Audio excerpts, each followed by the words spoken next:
नमस्ते दोस्तों। स्वागत है आपका आपके अपने पसंदीदा channel listen good think good पर। यहाँ हम सिर्फ किताबें नहीं पढ़ते, बल्कि जिंदगी जीने के वो राज सीखते हैं जो हमारी लाइफ बदल सकते हैं। आज हम एक ऐसी शख्सियत की कहानी शुरू करने जा रहे हैं जिसने सोए हुए भारत को जगाया और दुनिया को बताया कि आध्यात्मिकता क्या होती है। 12 जनवरी, विश्व युवा दिवस। ये सिर्फ एक तारीख नहीं है, ये उस महामानव का जन्मदिन है जिसने कहा था, उठो जागो और तब तक मत रुको जब तक लक्ष्य प्राप्त ना हो जाए। ये कहानी है नरेंद्र नाथ दत्त की, जो आगे चलकर पूरी दुनिया के स्वामी विवेकानंद बने। सन 1863, 12 जनवरी, मकर संक्रांति का पावन दिन था। कलकत्ता के सिमलापल्ली इलाके में विश्वनाथ दत्त के घर में एक बालक का जन्म हुआ। माता भुवनेश्वरी देवी ने भगवान शिव के आशीर्वाद से इस पुत्र को पाया था, इसीलिए प्यार से उनका नाम रखा गया वीरेश्वर। बाद में यही नाम नरेंद्र नाथ बना। बचपन से ही नरेंद्र बाकी बच्चों से अलग थे। जहां दूसरे बच्चे खिलौनों से खेलते, नरेंद्र ध्यान ध्यान का खेल खेलते थे। वे पालथी मारकर बैठ जाते और अपनी आंखें बंद कर लेते। उनके चेहरे पर वो चमक थी जो किसी साधारण बालक में नहीं होती। नरेन अपने दोस्तों के साथ पेड़ पर चढ़ रहे थे। एक बुजुर्ग ने उन्हें डराने के लिए कहा, इस पेड़ पर ब्रह्मदैत्य भूत रहता है जो बच्चों की गर्दन तोड़ देता है। बाकी बच्चे भाग गए, लेकिन नरेन वहीं डटे रहे। जब दादाजी चले गए तो वे फिर से पेड़ पर चढ़ गए। उन्होंने कहा, अगर दादाजी की बात सच होती तो मेरी गर्दन कब की टूट चुकी होती।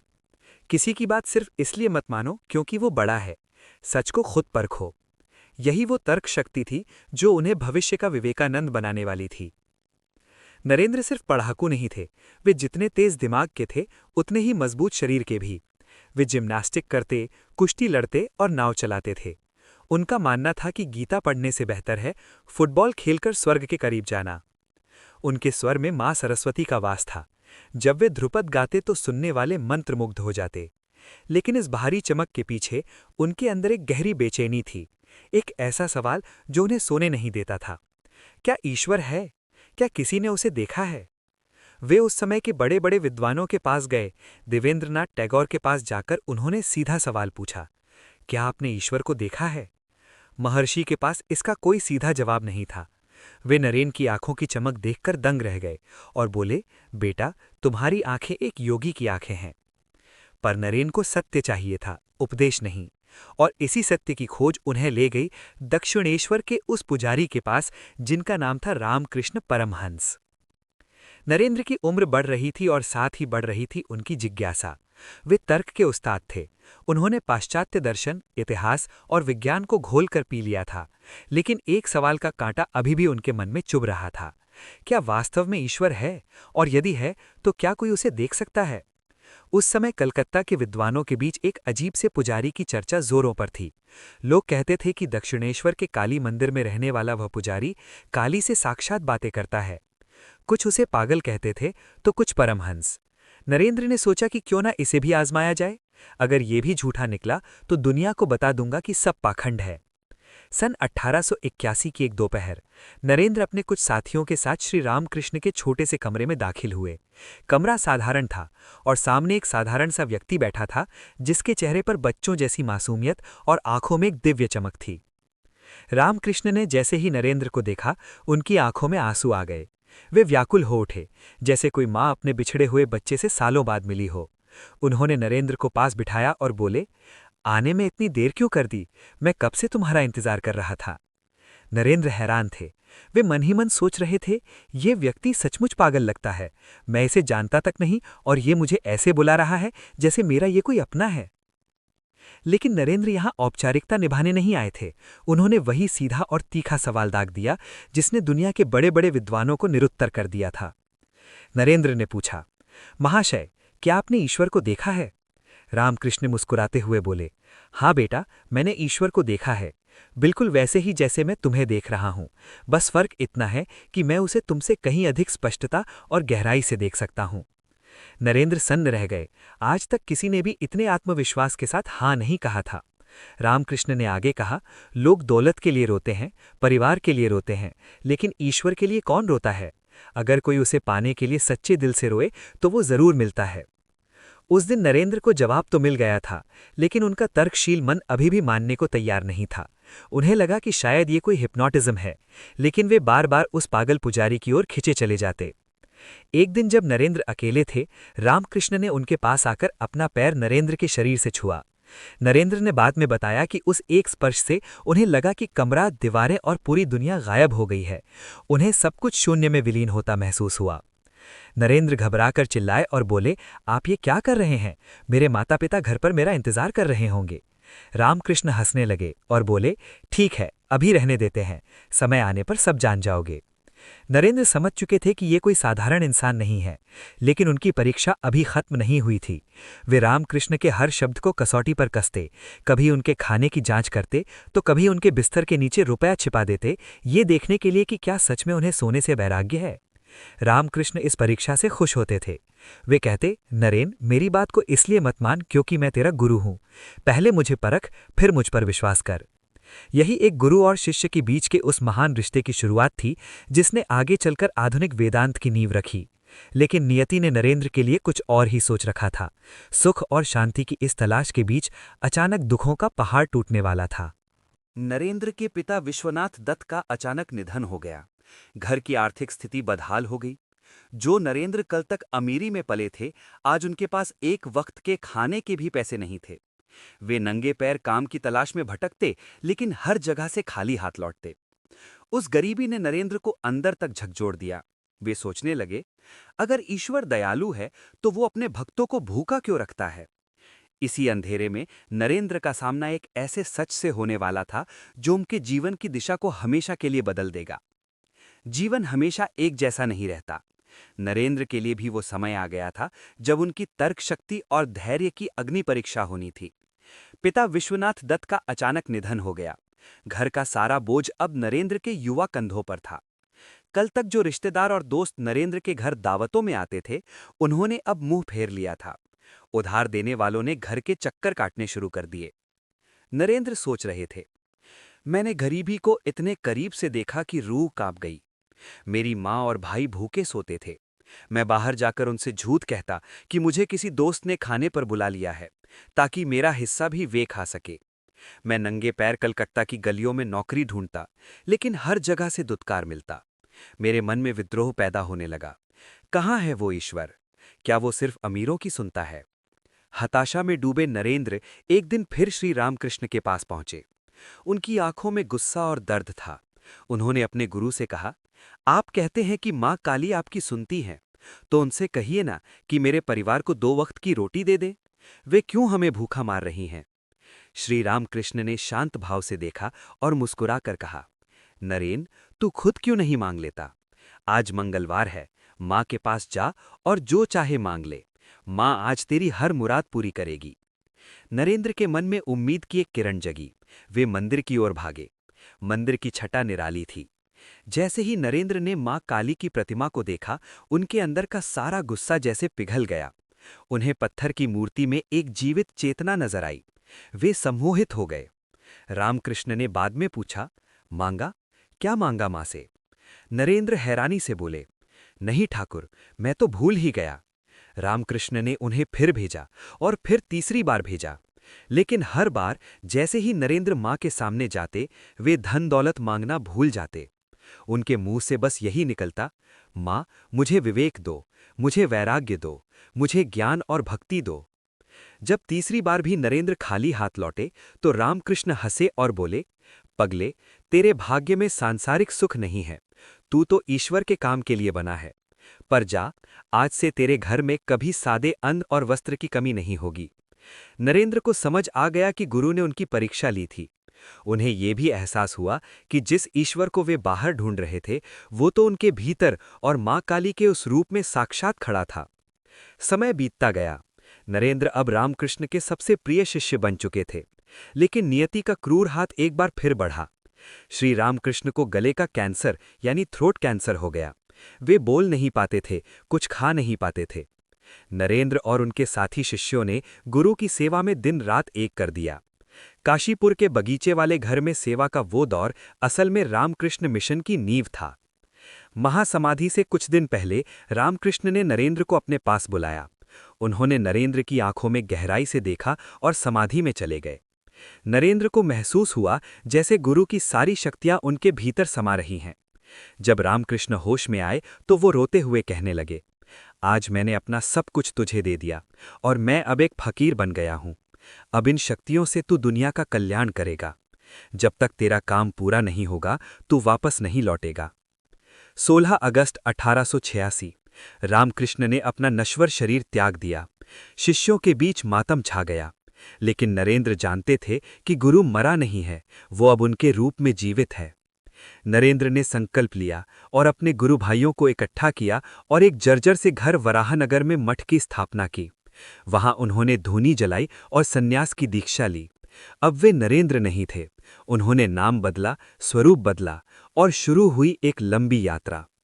पैरों में फटी हुई चप्पल, हाथ में एक कमंडल और लाठी और सीने में पूरे भारत को जगाने की आग। स्वामी विवेकानंद अब एक परिव्राजक यानी घुमंतु सन्यासी बनकर भारत की सड़कों पर निकल पड़े। शुरुआत हुई हिमालय की बर्फीली चोटियों से। विवेकानंद उस शांति की तलाश में थे जहां वे समाधि में लीन हो सकें। लेकिन हिमालय की गुफाओं ने उन्हें एक बड़ा सत्य मिला। उन्होंने देखा कि भारत के साधु संत सिर्फ अपनी मुक्ति के लिए ध्यान कर रहे हैं, जबकि बाहर करोड़ों लोग भूख और अज्ञानता से मर रहे हैं। विवेकानंद के विचार थे कि जो भगवान भूखे पेट को रोटी नहीं दे सकता, जो विधवा के आंसू नहीं पहुंच सकता, मैं उस भगवान को नहीं मानता। मेरा ईश्वर तो दरिद्र नारायण है, वह जो झुग्गियों में रहता है, जो खेतों में काम करता है। हिमालय से उतरकर वे मैदानी इलाकों में आए। एक बार वे एक रेलवे स्टेशन पर बैठे थे। उन्हें 3 दिन से कुछ खाने को नहीं मिला था। उनके पास ही एक अमीर व्यापारी बैठा लजीज खाना खा रहा था और स्वामी जी का मजाक उड़ा रहा था। व्यापारी चिढ़ाते हुए उनसे बोले, क्यों साधु महाराज, सन्यास ले लिया तो अब भूखे मरो? अगर मेरी तरह कमाते तो आज ऐश करते। स्वामी जी शांत रहे। तभी एक साधारण सा मोची दौड़ता हुआ आया। उसके हाथ में कुछ रोटियां और पानी था। उसने कांपते हुए कहा, स्वामी जी, मैंने सपने में देखा कि राम जी भूखे हैं, कृपया ये रूखी सूखी रोटी स्वीकार करें। स्वामी जी की आंखों में आंसू आ गए। उन्होंने उस मोची से कहा, आज राम जी ने तुम्हारे रूप में मुझे दर्शन दिए हैं। इस घटना ने उन्हें सिखाया कि भारत का असली दिल गरीबों की झोपड़ियों में धड़कता है। अपनी यात्रा में वे अलवर, खेतड़ी और मैसूर के राजाओं के पास भी गए। वे किसी से डरते नहीं थे। जब अलवर के महाराज ने मूर्ति पूजा का मजाक उड़ाया तो स्वामी जी ने दीवार पर लगी महाराज की तस्वीर पर थूकने को कहा। दरबारी डर गए। स्वामी जी ने समझाया, जैसे इस तस्वीर पर थूकना आपका अपमान है क्योंकि ये आपकी याद दिलाती है, वैसे ही मूर्ति सिर्फ पत्थर नहीं, ईश्वर की याद दिलाने वाली तस्वीर है। खेतड़ी थे महाराज अजीत सिंह, उनके सबसे बड़े भक्त बने। उन्होंने ही स्वामी जी को विवेकानंद नाम दिया और उन्हें अमेरिका जाने के लिए प्रेरित किया। भारत के उत्तरी छोर हिमालय से शुरू हुई ये यात्रा अब अपने अंतिम पड़ाव पर थी। स्वामी विवेकानंद पैदल चलते चलते, धूल और धूप को सहते हुए कन्याकुमारी के तट पर खड़े थे। सामने विशाल हिंद महासागर गर्जना कर रहा था। ये वह स्थान था जहां भारत की भूमि समाप्त होते है और अनंत जलराशि शुरू होती है। समुद्र के बीचों बीच, तट से लगभग 2 फरलांग की दूरी पर 2 विशाल चट्टानें सिर उठाए खड़ी थीं। विवेकानंद की नजरें उन चट्टानों पर टिक गईं। उन्हें लगा जैसे वो चट्टानें उन्हें बुला रही हैं। स्वामी जी ने वहां खड़े मल्लाहों यानी नाव चलाने वालों से पूछा, क्या तुम मुझे उस चट्टान तक ले जाओगे? मल्लाहों ने कहा, महाराज, 1 पैसा लगेगा। लेकिन विवेकानंद के पास तो फूटी कौड़ी भी नहीं थी। वे एक फकीर थे। उन्होंने मल्लाहों की ओर देखा, फिर उस उफनते समुद्र की ओर। बिना एक पल सोचे उन्होंने अपनी धोती कसी और उस ठंडे, गहरे और लहरों से भरे समुद्र में छलांग लगा दी। तट पर खड़े लोग चिल्लाते रहे, महाराज, वहां शार्क मछलियां हैं, लहरें आपको मार डालेंगी। लेकिन विवेकानंद को कुछ सुनाई नहीं दे रहा था। वे लहरों को चीरते हुए आगे बढ़ रहे थे। उनके मन में सिर्फ एक ही लक्ष्य था, उस शिला पर बैठकर अपनी मातृभूमि के लिए प्रार्थना करना। आखिरकार वे उस शिला पर पहुंच गए। आज हम इसे विवेकानंद रॉक के नाम से जानते हैं। वहां न भोजन था, न छत, बस नीचे विशाल समुद्र और ऊपर अनंत आकाश। विवेकानंद वहां पालथी मारकर बैठ गए। 25, 26 और 27 दिसंबर 1892 ये 3 दिन भारत के आधुनिक इतिहास के सबसे महत्वपूर्ण दिन थे। वहां बैठकर स्वामी जी ने अपनी आंखें बंद नहीं की, बल्कि अपनी भीतर की आंखों से पूरे भारत को देखा। उन्हें देखा कि भारत के लोग अज्ञानता की जंजीरों में जकड़े हुए हैं। उन्हें समझ आया कि भारत का धर्म अब रसोई घर तक सीमित हो गया है। मुझे मत छुओ, मुझे मत छुओ, यही धर्म बन गया है। स्वामी जी बोले, मैं यहां अपनी मुक्ति के लिए नहीं आया हूं। अगर मेरा देश भूखा है, अगर मेरे देश के करोड़ों लोग अंधेरे में हैं, तो मेरे मोक्ष का क्या मूल्य? मुझे धर्म का उपदेश नहीं देना, मुझे इन लोगों को आत्मसम्मान देना है। वहां उन्हें एक दिव्य विजन प्राप्त हुआ। उन्हें एहसास हुआ कि भारत का पुनरुत्थान तभी होगा जब हम पाश्चात्य देशों का विज्ञान और भारत का अध्यात्म एक साथ मिला देंगे। तीसरे दिन की सुबह जब सूरज की पहली किरणें समुद्र पर पड़ी, विवेकानंद एक नए मनुष्य के रूप में उठे। उनकी आंखों में अब वो संशय नहीं था जो दक्षिणेश्वर में था। अब उनके पास एक स्पष्ट योजना थी। उन्होंने तय किया कि वे अमेरिका जाएंगे। वे वहां के लोगों को बताएंगे कि भारत सपेरों का देश नहीं, बल्कि सत्य और दर्शन का देश है। वे वहां से सहायता जुटाएंगे और भारत में एक ऐसी संस्था खड़ी करेंगे जो गरीबों की सेवा करे। जब वे समुद्र तैरकर वापस तट पर आए, तो वे पहले वाले सन्यासी नहीं थे। उनके चेहरे पर एक अजीब सा तेज था। एक वृद्ध महिला ने उन्हें देखा और कहा, बेटा, तुम्हारी आंखों में पूरी दुनिया को बदलने की चमक है। कन्याकुमारी की उस शिला ने एक सन्यासी को राष्ट्र नायक बना दिया था। अब भारत की सीमाएं उन्हें रोक नहीं सकती थीं। नियति उन्हें 7 समंदर पार एक ऐसे मंच पर बुला रही थी जहां पूरी दुनिया उनका इंतजार कर रही थी। मई 1893 स्वामी विवेकानंद ने मुंबई के बंदरगाह से पेनिनसुलर जहाज पर कदम रखा। उनके पास न तो कोई औपचारिक निमंत्रण था, न ही वहां रहने का ठिकाना। उनके पास था तो सिर्फ अपने गुरु का आशीर्वाद और भारत की सदियों पुरानी विरासत। चीन, जापान और कनाडा होते हुए जब वे शिकागो पहुंचे तो उनकी मुश्किलों का पहाड़ टूट पड़ा। वहां कड़ाके की ठंड थी और स्वामी जी के पास पर्याप्त गर्म कपड़े तक नहीं थे। शिकागो पहुंचने पर उन्हें पता चला कि विश्व धर्म संसद, पार्लियामेंट ऑफ रिलीजन्स शुरू होने में अभी काफी समय है। उनके पास पैसे खत्म हो रहे थे। एक रात ऐसी आई जब उन्हें स्टेशन पर एक खाली पड़े मालगाड़ी के डिब्बे में सोना पड़ा। भूख से बेहाल, भगवा वस्त्रों में लिपटे उस सन्यासी को देखकर लोग उन्हें अजनबी और अजीब समझकर उनका मजाक उड़ाते थे। कुछ लड़के तो उनका पीछा करते और उन पर पत्थर तक फेंकते। स्वामी जी के बोल रहे थे, मेरे मन में एक पल के लिए विचार आया, क्या मैं हार मान लूं? क्या मैं वापस लौट जाऊं? लेकिन फिर मुझे कन्याकुमारी की वो चट्टान याद आ गई। नहीं, मुझे रुकना नहीं है। आखिरकार वो दिन आ ही गया। शिकागो के आर्ट इंस्टीट्यूट के कोलंबस हॉल में दुनिया भर के धर्मों के प्रतिनिधि इकट्ठा थे। कोई सोने की जरी वाले कपड़े पहने था तो कोई कीमती रेशम। उनके बीच एक साधारण सा दिखने वाला भारतीय सन्यासी बैठा था, जिसके चेहरे पर अद्भुत शांति थी। हजारों की भीड़ सामने थी। जब विवेकानंद की बारी आई तो उनका गला सूख रहा था। उन्होंने मन ही मन अपनी इष्ट देवी और गुरु को याद किया। मंच के संचालक ने नाम पुकारा, स्वामी विवेकानंद। स्वामी जी खड़े हुए। उन्होंने भीड़ की ओर देखा और जैसे ही उन्होंने अपना संबोधन शुरू किया, पूरा हॉल एक जादुई ऊर्जा से भर गया। स्वामी विवेकानंद ने जैसे ही बोला, sisters and brothers of America, America के भाइयों और बहनों। इन 5 शब्दों ने वो जादू कर दिया जो घंटों के प्रवचन नहीं कर पाए थे।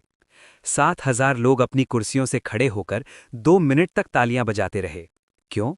क्योंकि बाकी सब प्रतिनिधियों ने देवियों और सज्जनों कहकर अपनी महानता दिखाई थी, लेकिन विवेकानंद ने सबको अपना परिवार बना लिया था। जब तालियां रुकीं, तो स्वामी जी ने बोलना शुरू किया। उन्होंने कहा, मुझे गर्व है कि मैं उस धर्म से हूं जिसने दुनिया को सहिष्णुता यानी टॉलरेशन और सार्वभौमिक स्वीकृति का पाठ पढ़ाया है। हम सिर्फ दूसरे धर्मों को सहन नहीं करते, बल्कि हम उन सबको सत्य के रूप में स्वीकार करते हैं। उन्होंने एक बहुत ही सुंदर उदाहरण दिया। जैसे अलग अलग जगहों से निकलने वाली नदियां अंत में समुद्र में जाकर मिल जाती हैं, वैसे ही मनुष्य अपनी रुचि के अनुसार अलग अलग रास्ते चुनता है, लेकिन वे सब अंत में एक ही ईश्वर तक पहुंचते हैं। उस शाम के बाद न्यूयॉर्क के अखबारों ने लिखा, विश्व धर्म संसद में विवेकानंद सबसे महान व्यक्तित्व हैं। उन्हें सुनने के बाद ऐसा लगता है कि भारत जैसे शिक्षित देश में धर्म प्रचारक मिशनरीज भेजना कितनी बड़ी मूर्खता है। स्वामी विवेकानंद अब रातों रात एक ग्लोबल सेलिब्रिटी बन चुके थे। शिकागो की दीवारों पर उनके पोस्टर लग गए थे। लेकिन इस सफलता के बीच भी उस सन्यासी का मन अपनी मातृभूमि के लिए रो रहा था। उसी रात जब वे एक अमीर अमेरिकी के घर में रेशमी गद्दे पर सो रहे थे, उन्हें नींद नहीं आई। वे फर्श पर गिर पड़े और रोते हुए कहने लगे, माँ, मुझे ये प्रसिद्धि और ये ऐशो आराम नहीं चाहिए। मेरे देश के लोग गरीबी में मर रहे हैं और मैं यहाँ मखमली बिस्तर पर सो रहा हूँ। यही वो गुण था जो उन्हें महान बनाता था। पश्चिम की चकाचौंध उन्हें हिला नहीं सकी। उन्होंने अगले 4 साल अमेरिका और यूरोप में बिताए, वेदांत का झंडा गाड़ा और फिर अपनी मातृभूमि की ओर लौटने का फैसला किया। लेकिन अब वे अकेले नहीं थे, उनके पीछे पूरी दुनिया के शिष्य थे। शिकागो में इतिहास रचने के बाद स्वामी विवेकानंद ने 4 साल तक अमेरिका और यूरोप में वेदांत का डंका बजाया। उनके पीछे पश्चिमी शिष्यों की एक लंबी कतार थी, जिनमें सिस्टर निवेदिता प्रमुख थीं। लेकिन विवेकानंद का हृदय अपनी मातृभूमि के लिए धड़क रहा था। वे कहते थे, भारत की हवा भी अब मेरे लिए पवित्र है। सन 1897 में जब वे भारत लौटे तो कोलंबो से लेकर अल्मोड़ा तक उनका ऐसा स्वागत हुआ जैसा किसी राजा का भी नहीं हुआ था। जब जहाज भारत के तट पर लगा तो स्वामी जी ने क्या किया? उन्होंने किसी माला या स्वागत को नहीं देखा। वे सीधे मिट्टी पर लेट गए और अपने शरीर पर भारत की धूल मलने लगे। स्वामी जी रुंधे गले से बोल रहे थे, पिछले 4 सालों में मैंने क्या खोया और क्या पाया मैं नहीं जानता, पर आज अपनी माँ की गोद में लौटकर मुझे जो शांति मिल रही है वो स्वर्ग में भी नहीं है। मद्रास जो आज का चेन्नई है, मैं हजारों युवाओं ने उनकी बग्घी के घोड़े खोल दिए और खुद अपने हाथों से उसे खींचने लगे। स्वामी जी ने वहां खड़े युवाओं की आंखों में देखा और अपना प्रसिद्ध आह्वान किया, मेरे देश के युवाओं, अगले 50 वर्षों तक केवल अपनी मातृभूमि की पूजा करो, बाकी सब देवताओं को अभी एक तरफ रख दो। भूखों को खाना खिलाना, अज्ञानियों को पढ़ाना और असहाय की सेवा करना ही सबसे बड़ा धर्म है। उठो, जागो और तब तक मत रुको जब तक लक्ष्य प्राप्त न हो जाए। स्वामी जी जानते थे कि व्यक्ति आते जाते रहते हैं, लेकिन काम को जिंदा रखने के लिए एक संस्था की जरूरत होती है। 1 मई 1897 को उन्होंने रामकृष्ण मिशन की नींव रखी। इसका उद्देश्य था आत्मनो मोक्षार्थ जगत हिताय च, अपनी मुक्ति के लिए और जगत के कल्याण के लिए। वे केवल ध्यान करने वाले साधु नहीं बनाना चाहते थे, वे ऐसे सन्यासी चाहते थे जो प्लेग फैलने पर गलियों की सफाई करें, जो अकाल पड़ने पर लोगों को अनाज बांटें। गंगा के किनारे बेल्लूर में उन्होंने एक मठ की स्थापना की। एक दिन एक ब्राह्मण उनके पास आया और बोला, स्वामी जी, आप तो सन्यासी हैं, आप ये ईंट पत्थर के निर्माण में क्यों पड़े हैं? स्वामी जी ने जवाब दिया, ये केवल ईंट पत्थर नहीं है, ये एक ऐसा केंद्र है जहां से आने वाली सदियों तक चरित्र निर्माण की शिक्षा मिलेगी। यहां से ऐसे शेर निकलेंगे जो दुनिया को हिला देंगे। स्वामी विवेकानंद का शरीर अब थक चुका था। वे कहते थे, मैं 40 साल की उम्र नहीं देख पाऊंगा। उनकी भविष्यवाणी सच होने वाली थी। उन्होंने अपने जीवन का हर कतरा, हर सांस देश की सेवा में लगा दी थी। बेल्लूर मठ में वो एक सामान्य दिन की तरह शुरू हुआ। स्वामी जी ने शिष्यों के साथ ध्यान किया, उन्हें पढ़ाया और दोपहर में उनके साथ भोजन किया। शाम को वे अपने कमरे में चले गए और शिष्यों से कहा कि उन्हें परेशान न किया जाए। वे ध्यान की मुद्रा में बैठ गए। वायु उनके ब्रह्मरंध्र, सिर के ऊपरी भाग की ओर बढ़ने लगी। रात्रि 9:10 पर मात्र 39 वर्ष की आयु में उस महान सन्यासी ने अपनी देह त्याग दी। उन्होंने महासमाधि ले ली थी। सूरज अस्त हो गया था, लेकिन विवेकानंद ने जो मशाल जलाई थी वो आज भी जल रही है। उन्होंने कहा था, मैं चला जाऊंगा, लेकिन मेरी आत्मा हर उस व्यक्ति को प्रेरित करती रहेगी जो सत्य और सेवा के मार्ग पर चलेगा। आज विश्व युवा दिवस के अवसर पर विवेकानंद की आवाज हर उस युवा के भीतर गूंजती है जो कुछ बड़ा करना चाहता है। वे मरकर भी अमर हैं। तो ये थी कहानी उस युग पुरुष की जिसने भारत को उसका खोया हुआ गौरव वापस दिलाया। क्या हम उनके बताए मार्ग पर चलने को तैयार हैं? जय हिंद, जय भारत। दोस्तों, स्वामी विवेकानंद का जीवन केवल एक कहानी नहीं है, बल्कि एक मशाल है जो हम युवाओं के रास्ते को रोशन करती है। अगर इस ऑडियो बुक ने आपके दिल में थोड़ी भी प्रेरणा जगाई है तो इस मशाल को बुझने ना दें। इस वीडियो को लाइक करें और अपने उन दोस्तों के साथ शेयर करें जिन्हें आज इस प्रेरणा की सबसे ज्यादा जरूरत है। और हाँ, भारत के महान नायकों की ऐसी ही और कहानियां सुनने के लिए हमारे channel listen good think good को सब्सक्राइब करना न भूलें। याद रखिए, आपके एक शेयर से किसी के जीवन में बदलाव आ सकता है। उठो, जागो और तब तक मत रुको जब तक लक्ष्य प्राप्त न हो जाए। धन्यवाद।